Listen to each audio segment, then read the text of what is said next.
What's going on, guys? Welcome back to the channel. It's your boy Christian. Today we have a little bit of a different setup. We are going to be doing an oil change on not only the S2000 but also the STI because they're both due for one. Just so you know, I haven't changed the oil on this in probably about, I want to say maybe 4,000 miles for the S2000, which is right in front of me. And for the STI, we're at right around 3,700 miles for that oil change. Now, starting off with the S2000, there's two different types of oil that you should be running in your car depending on what time of the year it is.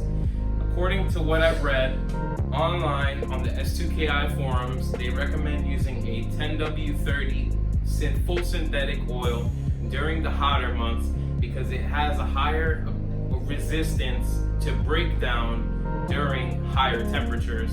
And also, since this car revs out so high, it's imperative to have the proper oil for the proper time of the year.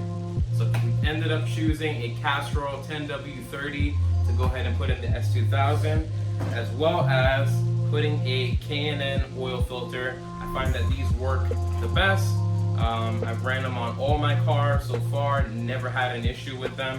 They provide you a nice thick O-ring to properly seal the actual oil filter to the car, so that this way you can prevent any leaks.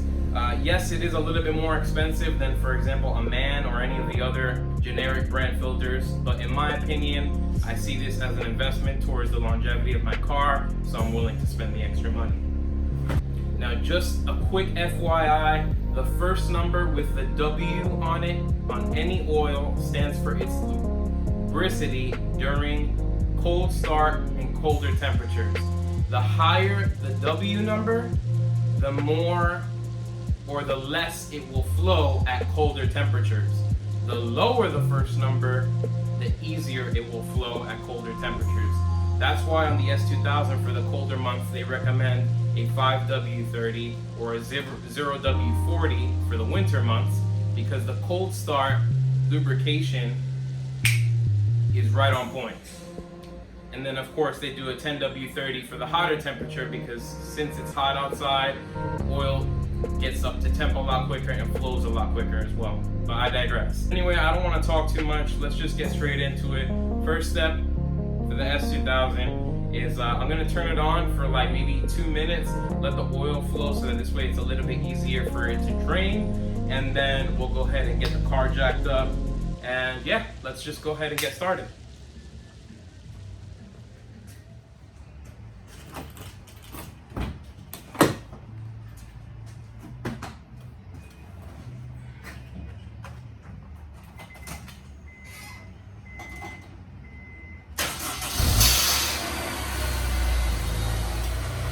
Alright, so as you guys saw in the previous video, we went ahead and did some small details with the actual battery tray and battery tie down on the S2000. One thing that I didn't mention that I have over here on the table is I do have some brake clean, just in case we get any oil spillover from anything. And then I also do have, of course, gloves, a drain pan, a funnel, shop towels.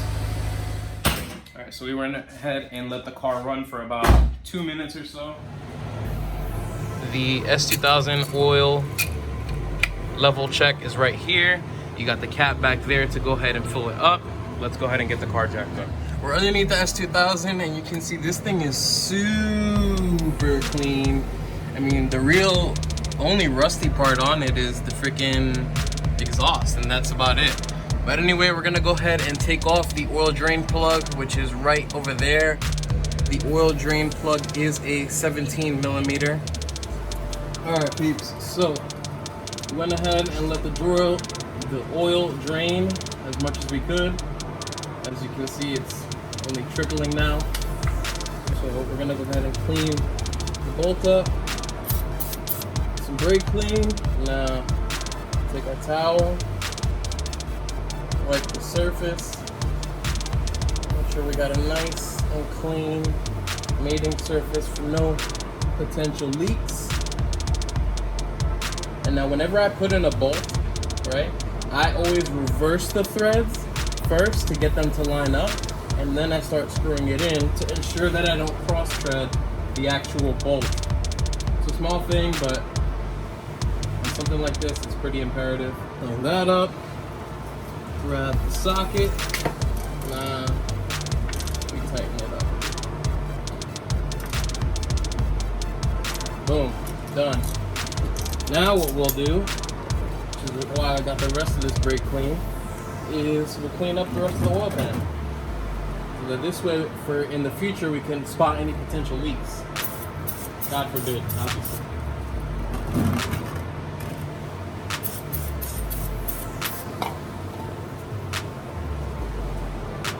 The cool part about the S2000 is that the oil pan has fins in it from Honda for cooling. Next step is going to be putting on the actual oil filter.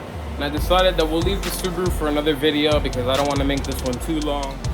In case you're not familiar on where the actual oil filter is on your S2000, it's actually right up there. So luckily you don't need to take any undershrouds off or any underpanning in order to access it. But yeah, pretty simple. Unscrew this one and then go ahead and put some lube on the actual O-ring on the new one. Tighten it up. It is pouring raining outside, so I had to close the garage door. So sorry for the fan noise, but it is blazing hot in here. Anyway, went ahead and got the K&N oil filter on, snugged it up as much as I could with my hand. The nice part about the K&N filters is that they do give you a attachment so that you can hook up a socket to it to make it easier to install and uninstall, which is really nice. Now what I'm gonna go ahead and do is clean up the surrounding area, all this oil residue, and then start filling the car up with oil. All right, so by the way, I cleaned everything underneath the chassis. The oil pan's mint, the location where the actual filter goes in is mint. I cleaned up the transmission a little bit while I'm down there using this stuff. Can't beat it. It's safe on certain electronics. It's pretty much safe on anything. The only thing that I wouldn't use it on is obviously paint. Anywho, this guy, I've already used this one once. I always like to use some brake clean just to clean it out of any dust or debris or anything like that, just to be extra precautious. But yeah, we're gonna go ahead and start filling up the S2000 with oil. And then you see I got my 10W6 or 10W30. Let's go ahead and clean this. So now that we got this thing all crispy, pop this right in there. And I'll show you guys a little trick. Kind of just like a beer can. Whenever you're pouring a liquid out of a container like this, it's hard for the liquid to actually breathe to be able to flow smoothly. So what I do is I crack a hole in the bottom, obviously for the oil to flow through. And then I crack another hole on top to allow it to breathe. Obviously you gotta control the way you pour it, because if not, it'll flow through both of them. But this will allow it to pour much more smoothly. Let me go ahead and get you guys closer. See what I mean about it not doing that gulp, gulp, gulp, gulp, gulp situation? Go ahead and fill this up with oil. And then I still have the car in the air because I'm gonna start it while it's in the air. Make sure that there's no leak so I don't have to lift the car up again and then lower it. But you get the idea. Fill this thing all the way up. All right, let's go ahead and turn this thing on and check to make sure nothing is leaking. Obviously, when you go to turn your car on, make sure that it's in neutral. LOL. Ask me how I know.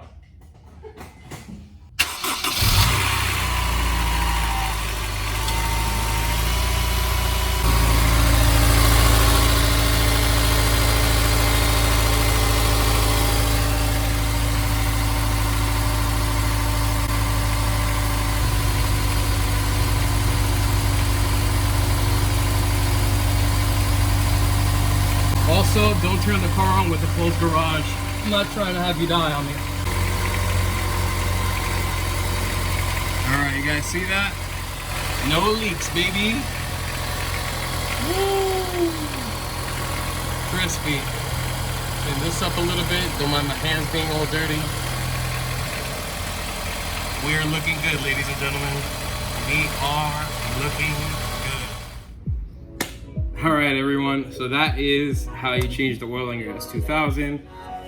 Thoroughly, properly, meticulously, the OCD way, however you want to call it. I believe that for something like this, it's worth taking your time on. As you can see, I am like drenched in sweat. It's so hot outside. Thanks so much for spending some time with me today, guys. If you haven't already, hit that subscribe button. Share this video with your friends. If you're on the S2KI forums, say what's up. If you have me on Instagram, say what's up. And until next time, don't forget, never stop growing. Peace.